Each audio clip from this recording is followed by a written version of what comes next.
No, we got. All right, everyone, welcome back to Breslov Efrat here at Shira David Baruch Hashem. Beautiful day today, Tu B'Shvat. Unbelievable, we made it to Tu B'Shvat, and this is the beginning of the holiday season. You realize that, right? This is the 15th of Shvat.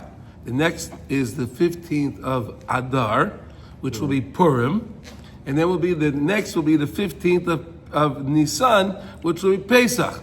Are they all on the 15th? I didn't Yes. know that. Yeah. Wow, full moon. Trifecta, right? Three. Trifecta. Yeah, there you go. This is the beginning of the holiday season now. The sap is just starting to run up. Yeah, exactly. What is every tree? The sapling. The sap starts to run now. You start to get the tree starting to get ready. It goes out of its hibernation. And The sap tree's goes hibernate. up the tree? Yeah, the sap. The branches. The sap starts to come up and starts to feed the tree, so it can start to flower and all that. The process starts today. Starts making the fruits. Right. Rabbi Nachman says today's the day you're supposed to daven for your esrog.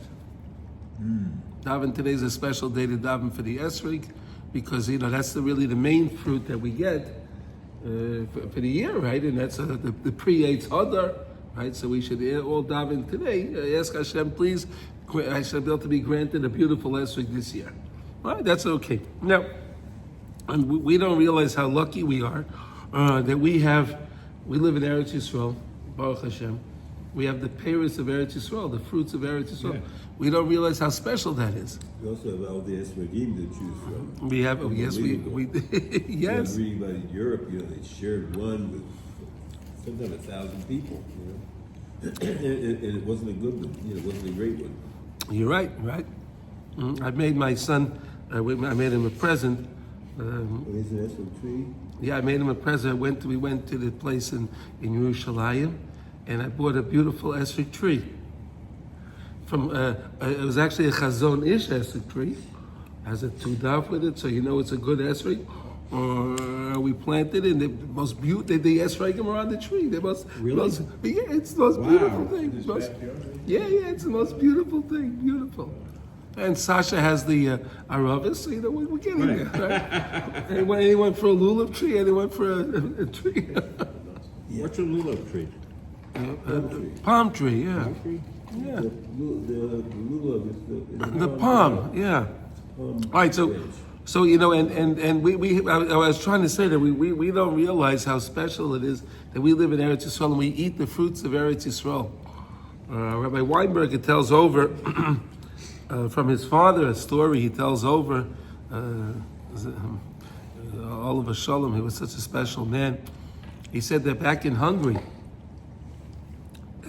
before the war, it wasn't very common that a person made it to Eretz Yisrael. It wasn't common at all. It was a very difficult trip, and it was very expensive and very difficult and dangerous, right? So there was one fella that made his way to Eretz Yisrael, and he came back. He came back to Hungary, and he brought a few fruits from Eretz Yisrael with him. He brought a few fruits of Eretz Yisrael with him. And then we came to Tu B'Shvat, they gave out, everyone got a little piece. And the people were crying. Wow. Everyone was crying that they had a piece of Eretz Yisrael. That's something of Eretz Yisrael. And we just have our fruit, we do. And I take it for granted. That's why I'm telling you this. So we have to realize it's so special that we have these fruits here and appreciate it. Thank the Rebbe Noson that we live in the land of Eretz Yisrael. This is amazing. It's something so wow. It's a bracha that we can't fathom. Anyway, but let's learn,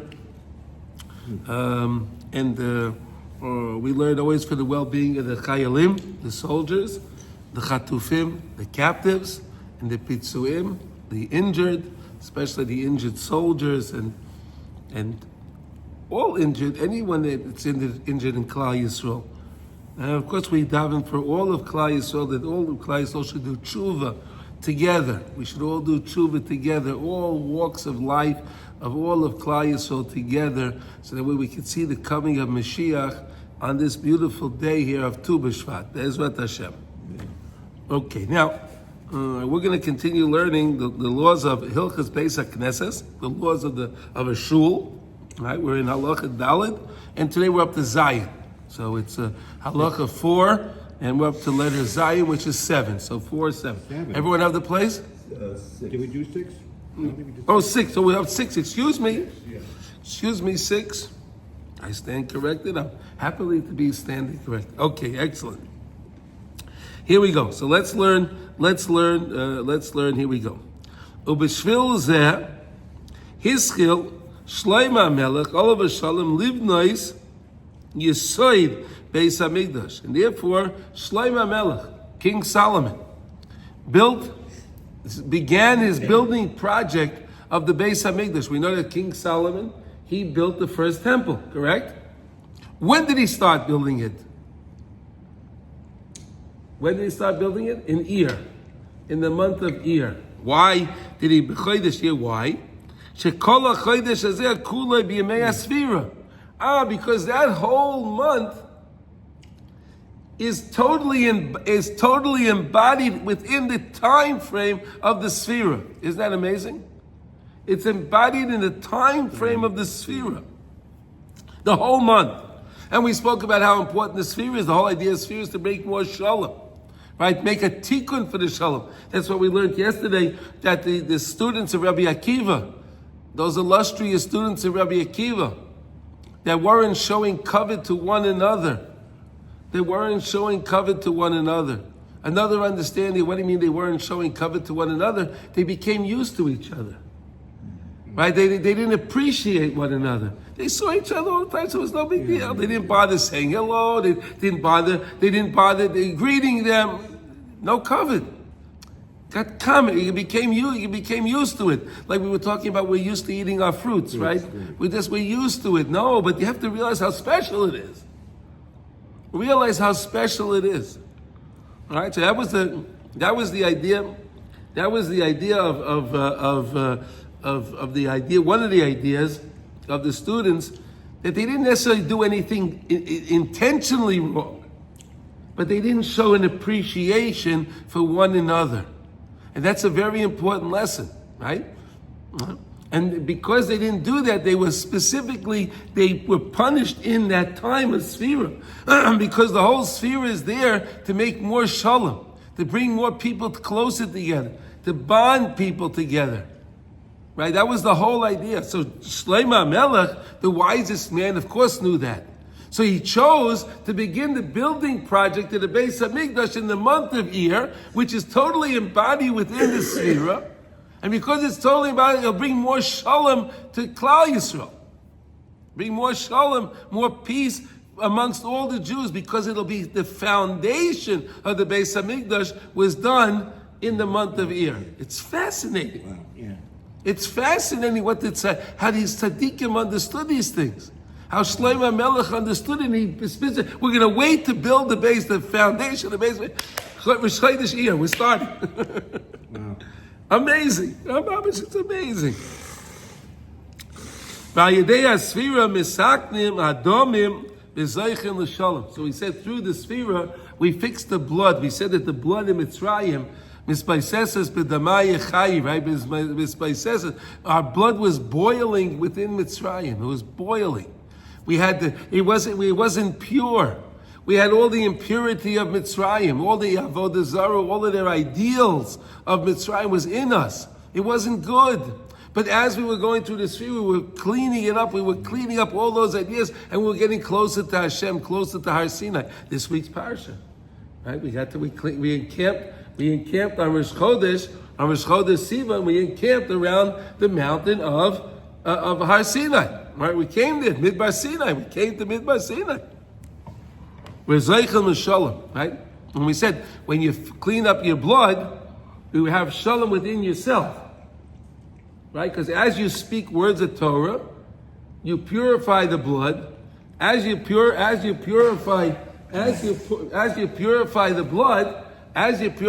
blood, what are you doing?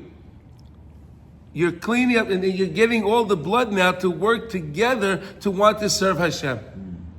Right? So you have some blood in the body says, no, I want to sit on the couch and I want to watch TV. And the other party, no, I want to go, I want to learn a little, it's Elam what Hillam, I want to learn the halacha today. No, there's a fight going on. But the more the person wins and the more the person speaks to Hashem, he'll have less of that toil within inside of him. He'll have less and more, he'll have more peace within inside himself because his whole body will want to do the same ratzon as the neshama. It won't be that the neshama wants one thing and the body wants something else. They'll work together in tandem. It's a much better experience. It's a much easier experience. It's a much more enjoyable experience, right? Because again, the body's not is not constantly in battle with the neshama. Okay, Kain Oz Hischil Binyan Beis Hamikdash uMisham Kedushas Beis Hakness uBeis Hamidrash Shekol Kedushasam Hu Bechina Shalom. The whole what is the underlying factor of the holiness of a Beis Haknesses, of a Beis Medrash? The more Shalom there is in that Beis Haknesses, in that community, the more peace, the more holiness you find. When you find strife, when you find arguments, when you find this group, he's this way, this is this. When you have that, there's no holiness there. Holiness wants peace. Holiness needs peace. That's what supports holiness. And that's why the Beis Hamikdash, Shlomo Melech built the Beis Hamikdash. Foundation of the Beis Hamikdash was founded on the time of peace, the time of fixing the blood, the time of making more peace within oneself and within Klal Yisrael. That's why Shlomo Melech did that. Uveshvil zeh nikra Beis Hamikdash. That's why it's called the Beis Hamikdash. Why? Sukkah. It's called the Sukkah Sholem. The Beis Hamikdash is called the Sukkah Sholem. Sukkah Sholem. The Sukkah, the building of peace. Now it makes sense. Okay, ki ikar kedushasai, because the main point of the kedusha is what? Is the shalom. Why do you think it's called sukkah and not bayit? Okay. Okay. So when it came to one second, David, when Yaakov Avinu came to a place called Sukkos, remember, and he tried to make, and he said to set up the ideas. Right? We're waiting for that time of the sukkah of Mashiach, which is going to be the sukkah. It'll be with the skins of the lavyasan, that beautiful fish, right? The lavyasan, that beautiful fish that we're going to have. Right? Remember that, right? Yeah. And that's going to be the sukkah that's going to run through entire Yerushalayim. Everyone, we're all going to be in that great sukkah. We're waiting for that one great sukkah. The same way we're going to have that the Beis Hamikdash also was able to stretch, right? The Beis Hamikdash, right? When it came on Yom Kippur, everyone was standing there, and everyone was able to lay down and prostrate themselves, and there was enough room. No one bumped into the other person. It's fascinating. The Beis Hamikdash was the same as Eretz Yisrael. Eretz Yisrael is also considered a deer skin. The same way a deer skin, you can stretch it, right? It makes it can fill, right? So is Eretz Yisrael. The more Jews that come over here, it'll stretch. There's enough room for everybody. There's enough room for everyone. Every Jew from all over the world can come over here and have a piece of Eretz Yisrael. There's enough room, especially if the Arabs leave, right? There's plenty of room, even with them here. We don't. No. We don't want him here, David. No, we don't need him. No. We don't need them. Wouldn't it be nice if we had no Arabs in Eretz Yisrael and all we had to do is protect our borders? Hashem set it up this way. I understand, to keep us in check. To keep us in check. And we be kept in check anymore. But we're going to have that. So I think that's another reason why we could say the Beis Hamikdash was called the Sukkah Shal, because it acted that way of a sukkah. It acted in that way of a sukkah. Okay, perhaps that's one reason. Okay, because the main kedusha, and this is a lesson by itself. The main kedusha, if you want to know if you have holiness in your house, if you have shalom bayis, you have holiness in your house. If there's strife in the house, there's no holiness there. If you want to know if there's holiness in your shul, Take a look in the shul. If you see peace, everyone gets along, and there's unity in the shul, there's harmony in the shul. So that's a place of holiness. That's a beautiful place of holiness. That's one of the reasons why on Rosh Hashanah I love to daven by Reb Chaim in the Ritz Carlton.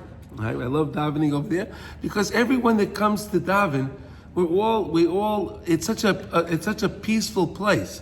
It's such a peaceful place where there's such shalom. Everyone loves each other. Everyone is together with each other. Everyone has the same ideals, the same values. And everyone loves Reb Chaim that's there. Right? We all have the same ideas. We all have the same ideals, and there's shalom. And that's why, to me, davening there is so special. So special, more than any other place there. They're all nice. Don't get me wrong. I'm not saying anything wrong with any of the places. Chas v'sholom. But what? The Ritz-Carlton, you said? The Ritz-Carlton. Yeah, Reb Chaim called it the Ritz-Carlton, and then he got a letter from the Ritz-Carlton that they was infringing on the their. I'm not kidding. Oh my gosh. That's why he calls it the Ritz-Carlton. He calls it the car. It's written down the Ritz-Carlton, not the car, because he got in trouble with Ritz. Yeah, David, you like that? But anyway, so that's a very, very important lesson that you need to have shalom. If you want to know if there's holiness, if there's shalom there, then you know that there's holiness there. No shalom there, there's no holiness. If they ever saw the place, they know they have nothing to worry about. You what? If they ever saw the place, they know they have Nothing to worry about. What's also amazing, the unit. There's so many different kinds of people there, and they're all together. That was so amazing. Yeah, that's why you have to come back again. You have to experience that. There's really people from the four corners of the earth that come. From the four corners of the earth with all different backgrounds and and everyone comes together as one. It's remarkable. It's the lesson. It's this lesson. To me. But and to me, how Shlomo Melech decided to build the Beit Mikdash in the month of Iyar, that's totally encompassed within the time of Sfira, it's fascinating.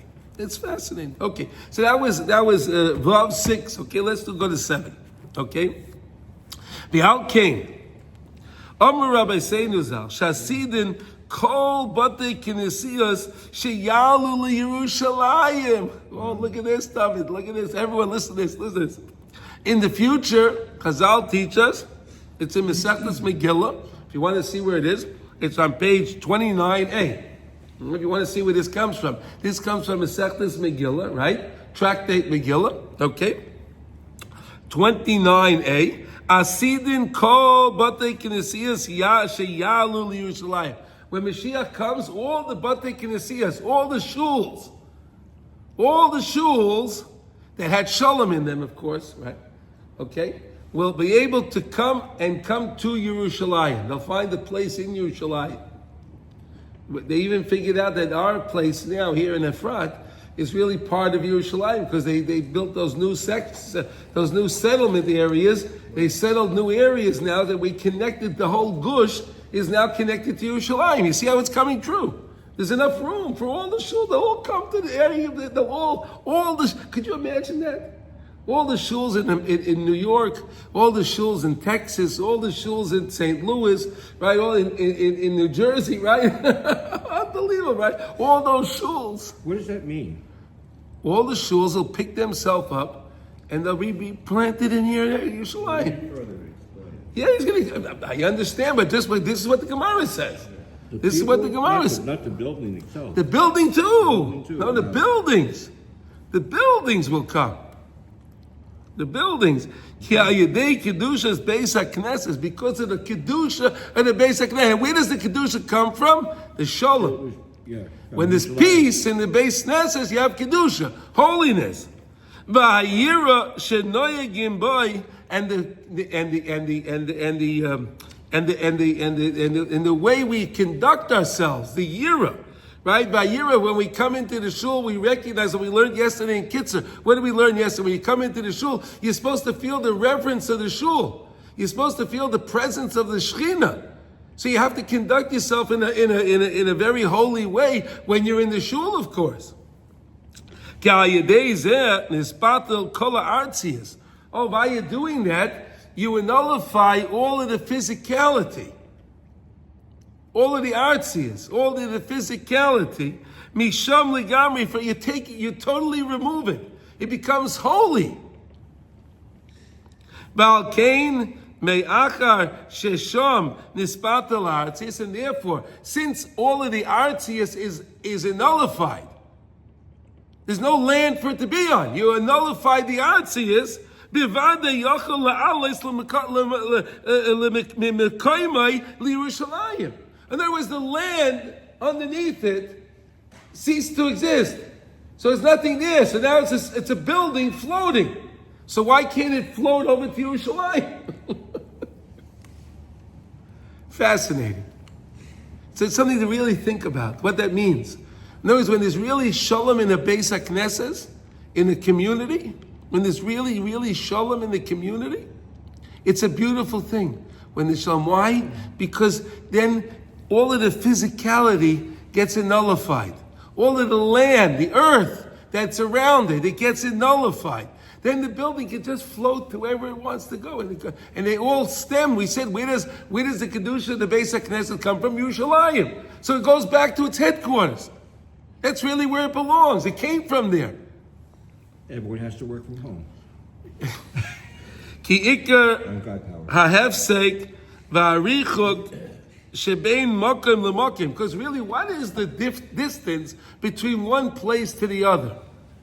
You have a shul on one street, and there's another shul in the next town. So there's a distance between the two of them, right? There's earth between the two of them. He machmas artzi. So that's only the distance is because there's land in between. Right? There's land in between the two. You understand? Ki ha'artzi is nice and gvul, because the land makes the boundary. The land creates the boundary. V'ha'hefsek and the break. V'ha'hevdel and the separation bein makan l'makan. Right? You have your property lines, right? You have a fence around your property. Right? The shul has a fence around it. This is a fascinating lesson to understand this concept in the Gemara. I'm telling you, this is unbelievable. He was going to understand now, how can the shuls actually leave their places and come to Yerushalayim? Reb Noson has explained that this is a fascinating lesson. But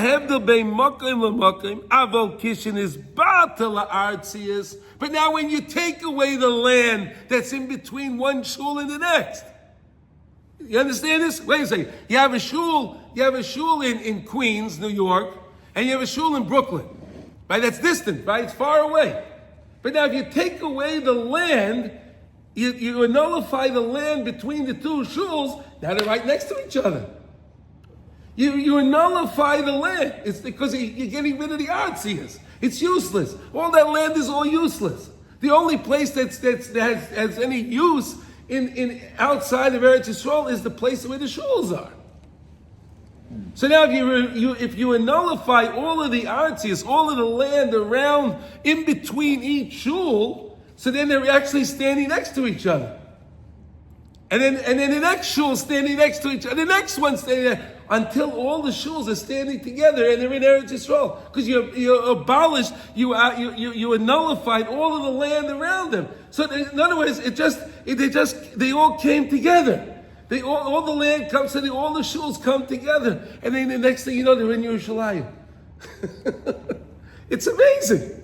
All of the land is only there when you have separation. The same way we have separation between one person and another, there's a boundary, there's a gvul. But when you have unity between two people, they're bound together. There's no separation. So too are the shuls. When there's unity and peace, one community meets the other community. And all of the artsias in between gets nullified. You like that idea? This is wonderful.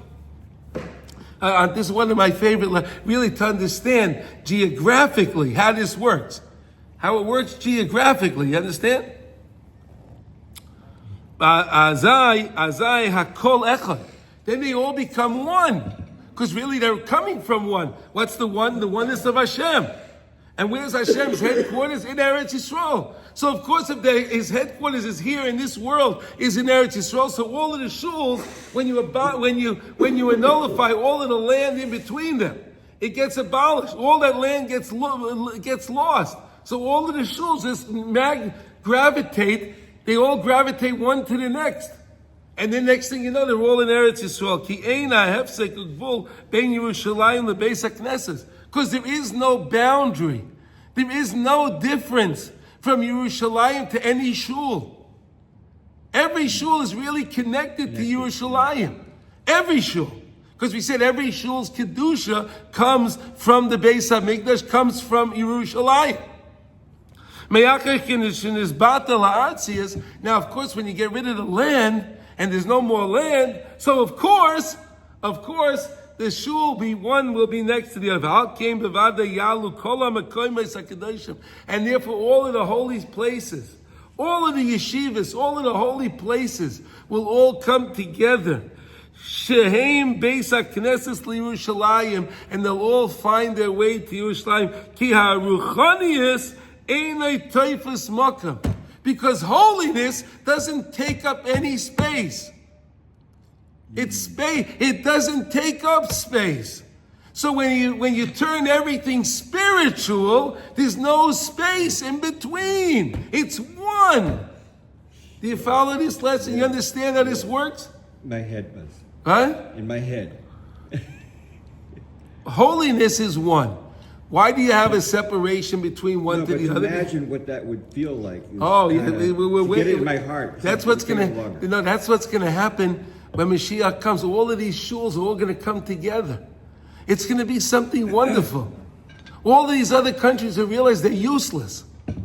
All of that, the great Paris, the great London, right? The great Berlin, the great Rome, the Moscow, Rome. They're the greatest, the places they think. They'll realize it's nothing. They'll just be useless. The Queen's Palace. Useless. Because only the holiness is what comes together. Everything else is just a nullified.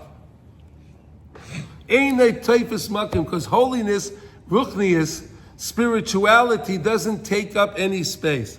Aval zeh yeh la'asid. That's going to be in the end of time, when Mashiach comes. Kishayushlam haberer, when we complete this clarification, when we finish the clarifications of all the things, and we're clarifying all of those sparks, and we took all those puzzle pieces, and we brought them all up with the Mayan Nukvin, we brought them all back, and now the puzzle is back together in Shemayim. It's all back. Like before it was, before they ate from that tree, it's now back, it's fixed. We made the repair. Could you imagine that? It's going to be a beautiful day. When all those pieces get back, so then that's how the same idea, everything, that's all holiness. So all of the shuls are the pieces of this puzzle. And they all come back together and they come to one place, Eretz Yisrael, and then the picture is complete. You see that? It's just wonderful. It's just a wonderful lesson. I'm thinking about, my neighbor has a 5,000 piece puzzle, and it's about half complete. And on Friday nights we have services there, and it's on the table. And so I'm connecting, like Where is this? Right next door to me. Oh, okay. In his house. Okay. And so, as we're talking about that, and the pieces all coming together, I'm imagining the whole thing is complete. That's how the world is. That's all of those sparks. All of those sparks are those pieces to build that beautiful, beautiful picture that was broken by eating from the tree, Eitz Hadas Taiva, but when they sinned, okay? Ki ein HaKedusha nishlam b'shleimus ad la'asid lavai kishi yiskayim v'amdu raglav, the feet will get up. V'amdu raglav, the feet will be erected. They'll be up. B'yoyim ahu al har hazeisim on the Mount of Olives, right? Where's the Mount of Olives? Right opposite Har HaBayis. Right? Mount of Olives, right? Har HaZeisim. It overlooks, the mountain overlooks Har HaBayis, correct? Yeah. Those people are all going to stand up. Look at the words. Va'amdu raglav. And they'll be standing on their feet. All the great tzaddikim will be standing on their feet. I imagine Rabbi Rosenfeld standing up. Yeah. No, really, I do. I imagine I would like to go meet him. Damn it, I'm serious. And there's so many tzaddikim there. I'm just naming one that's special in my heart. You understand? Yeah. But there's so many. V'oz yiyu nishlam kedushas habeis haknesses, and then there will be the completion of the Beis Hakness. B'shleimus ad sheyalu kulam lYerushalayim. Because can you imagine the amount of peace there'll be when everyone will be returned to their loved ones? Could you imagine that day?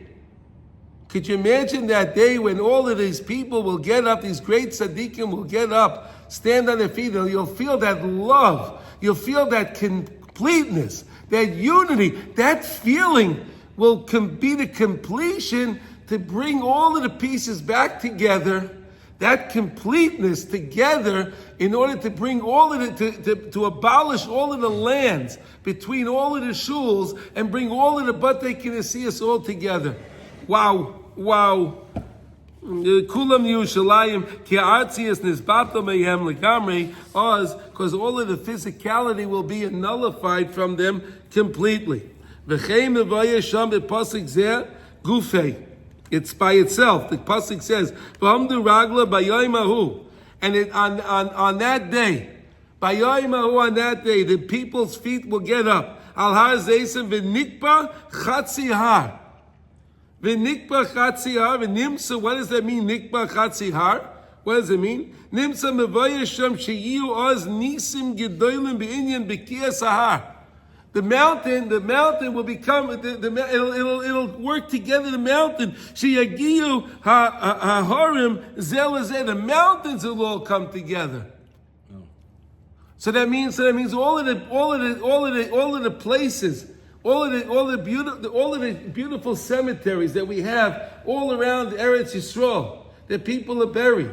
Here in Kfar Etzion, right? We have the cemetery. We have the cemeteries in Yerushalayim. Right, we have a Har HaMenucha, so we have all the different ones all around there. They'll also all come together. Those will all come together, and they'll all get up at the same time. Oh yeah, wow. Sham ki yagia gei harim el otzel. The height of the mountain, right? That you have in between the other ones, and the tops of the mountains, from one to the other.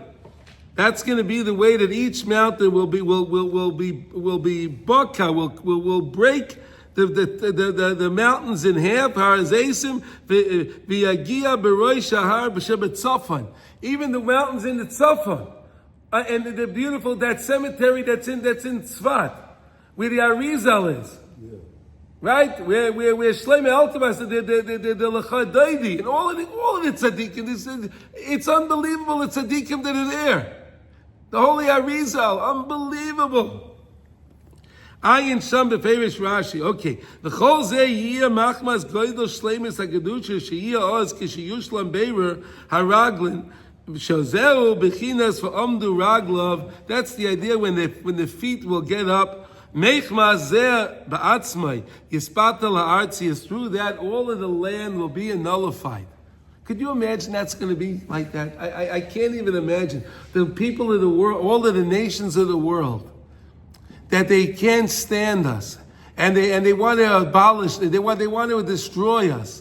And then they're going to realize how wrong they were, and then they're going to realize how important they thought their lands were, and how silly they were. Just to imagine that alone.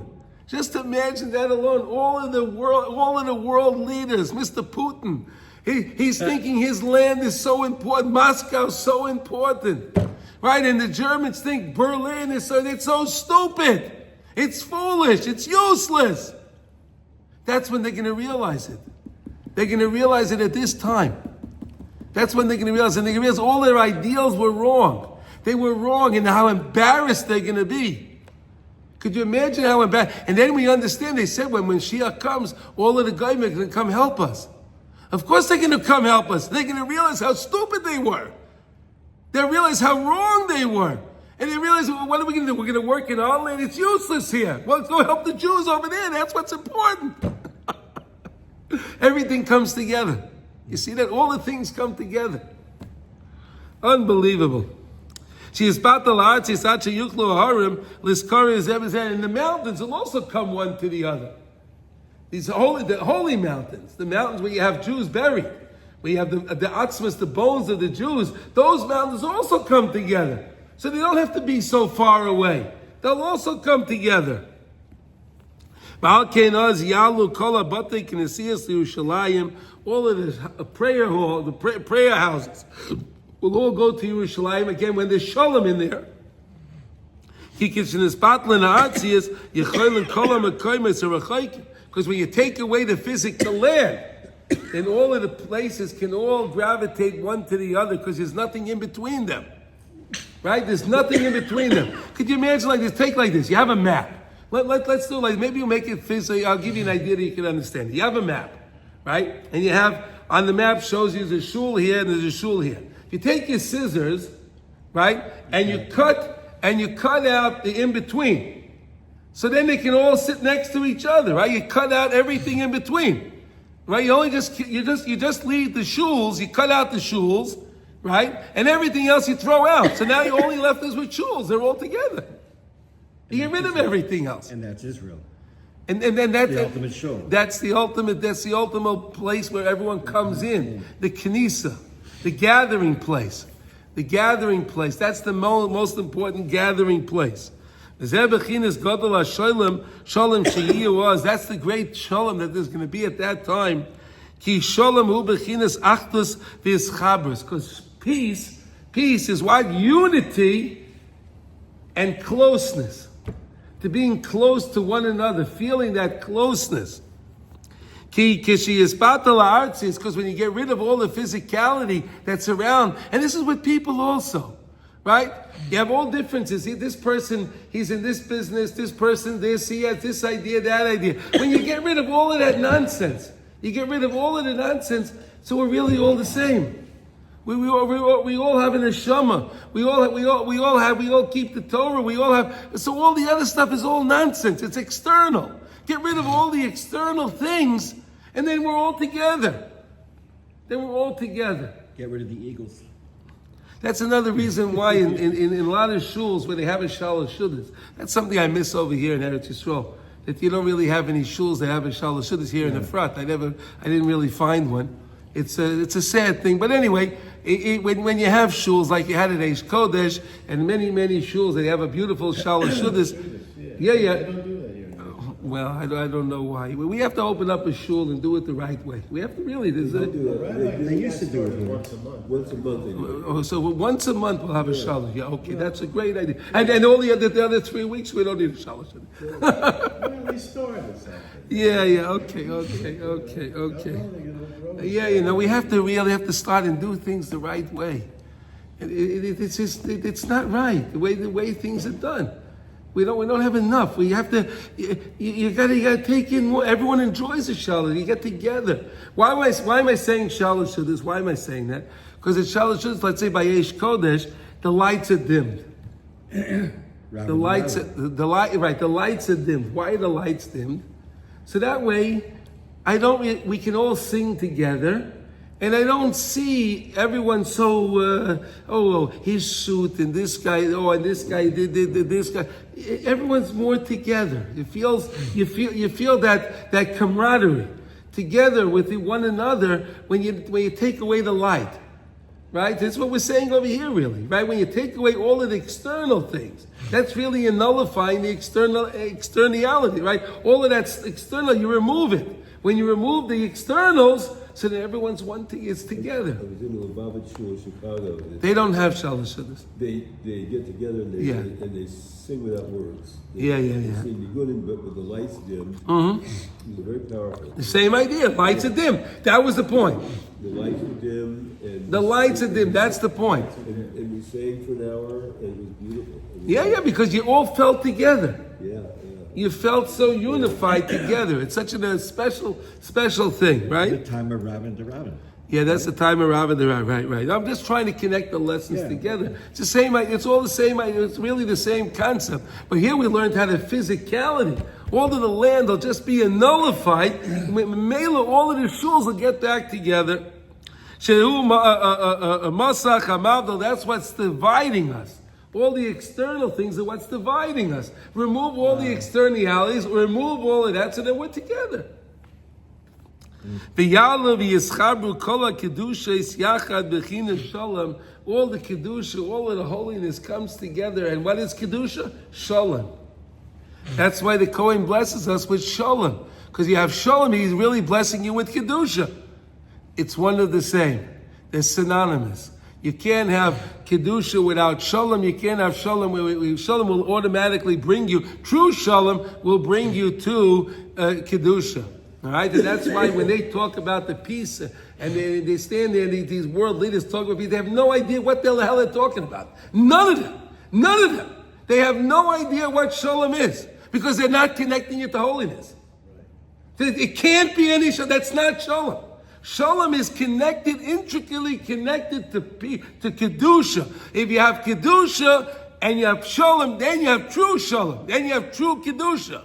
But if you just talk about peace, it's useless. It's nonsense. They're buffoons.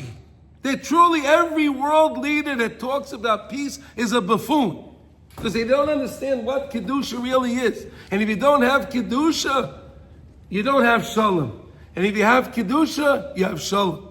And that's the lesson for today, okay? Well, let's learn something now in Kitzur Shulchan Aruch. Okay, here we go. The heat's on already. Good. Yeah. We put it on just for him. That's right.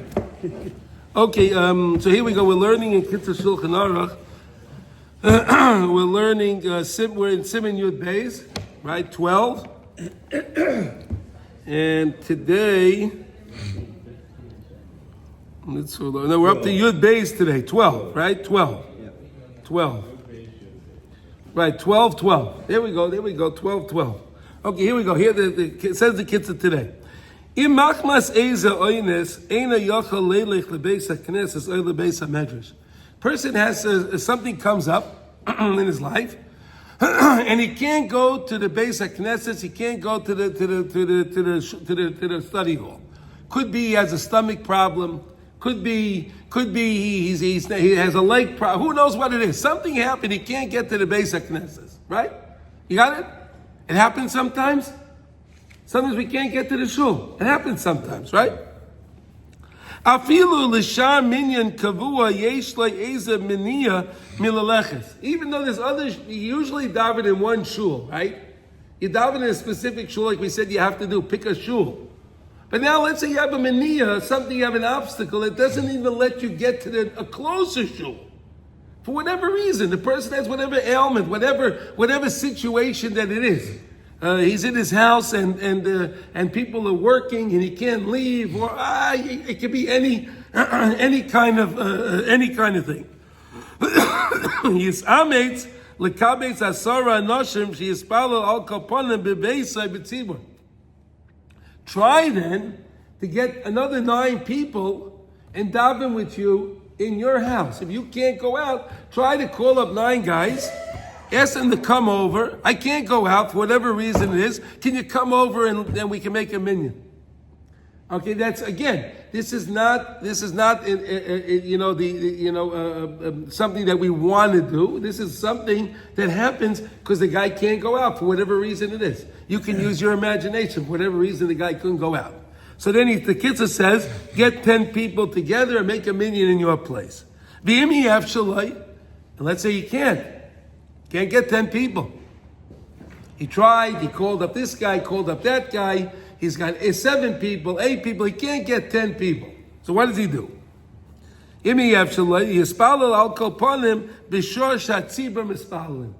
Oh, so then, if you can't get, again, first is go to your shul. You can't get to your shul, go to a closer shul. If you can't get to the closer shul, and you can't get 10 people in your house, so then at least daven yourself at the same time that so let's say they're davening Shachris at 7 o'clock, whatever. So daven Shachris at 7 o'clock. The same, they do what they're doing at that time. Because that time is a very auspicious time. It's an auspicious time when the people are davening, so your words will connect to their words at the same time because you're trying to bind together with them. You follow, guys? You understand what we're saying here? Right? Because I want to connect to the guy. I'm trying to. I want to, like we're learning about the Shalom. I want to be connected to them. I'm trying to get, I can't get to them. But I'm going to daven the same time that they're davening, so that way my words can be included with their words, and we can have that peace. We can have that Shalom, that Kedusha between us.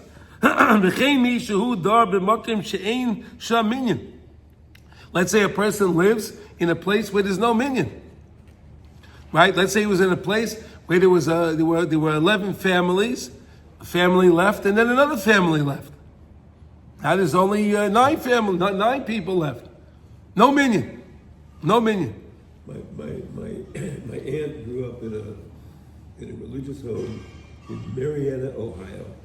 Okay. And there was a little college there, and there were a few Jews there.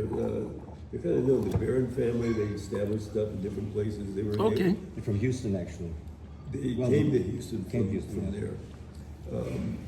Anyway, they brought boys from Brooklyn. They paid their tuition to go to this college. So that we can have a minyan. We have a minyan.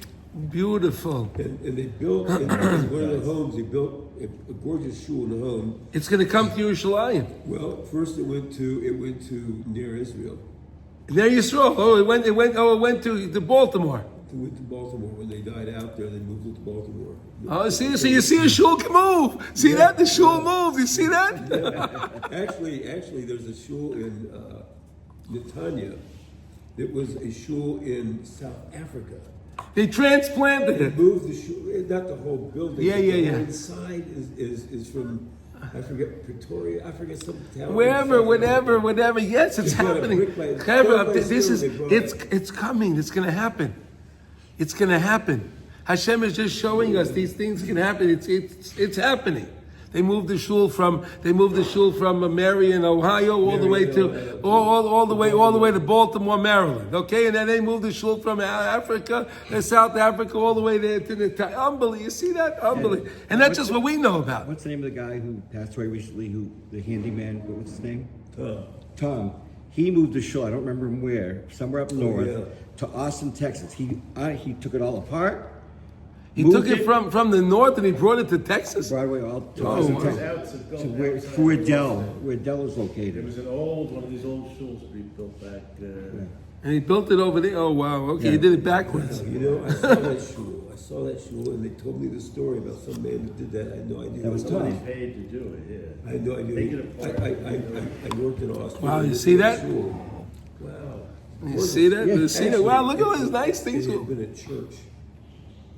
It had been a church somewhere else. Wow! And then he built it. Oh, unbelievable. Okay. That's what it was. Yispalin b'shosh hatzivim, mispalin ba'iroi. So daven in the same time that people daven in the cities. In that cities, you're in a remote place, so you know that the closest city to you, where these people live, they daven whatever time. So daven at that time that you'll be connect to them. Achim tzarich lilmaid oy la'asek b'malachtai hanitzuchalai. Let's say you have to do your work. You have to do certain things that have to be done. So let's say you live in a far away place, and you have meetings and things that come up. Let's say at 7:45 in the morning, in the shuls they daven at 8 o'clock. And what are you going to do? So what do you do then? You're not allowed to hear what he's going to say now. Hey, you can't do your work before you daven. You got to first daven and then do your work. Don't work before you daven. Right? We learned that already. Yeah. So what do you do in that case? Then you daven early. So what do you do in that case? Daven earlier. Take of kishmitonates hachama. Daven with the nates hachama. Daven with the minyan nates. Yeah, daven early.